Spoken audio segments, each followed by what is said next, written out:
se vaya la policía. Que se vaya la policía. A live broadcast on Ecuadorian TV was dramatically interrupted on Tuesday by balaclava-clad gunmen. Just one example of a fresh wave of violence that's shaken Ecuador after a high-profile gang leader disappeared from prison on the weekend. The violence that started in several prisons has since spread to the streets and has led President Daniel Noboa to launch a military crackdown on gangs.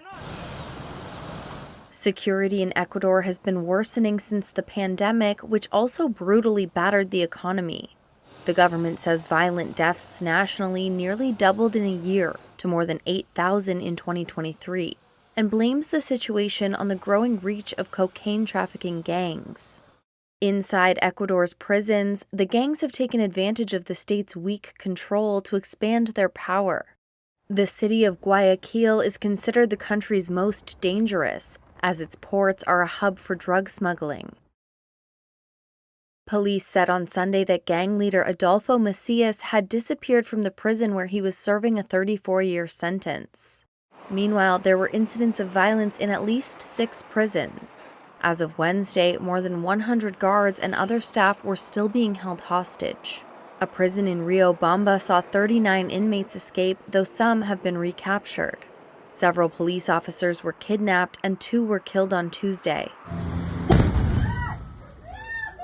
Explosions were also confirmed in several cities, though no injuries were reported.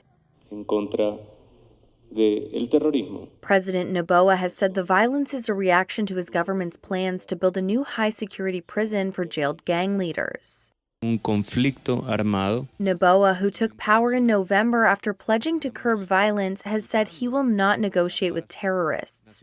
On Monday, he declared a 60-day state of emergency, enabling military patrols and setting a national nighttime curfew. And on Tuesday, in an updated decree, Noboa said he recognized an internal armed conflict in the country and identified several gangs as terrorist groups. The decree ordered the armed forces to neutralize the groups. Police say they have made dozens of arrests, but some Ecuadorians are questioning why the president is not taking harsher measures against gangs. Noboa plans to hold a security-focused plebiscite later this year, asking the public if the government should undo a ban on the extradition of Ecuadorians wanted abroad, and if asset seizures from suspected criminals should be allowed.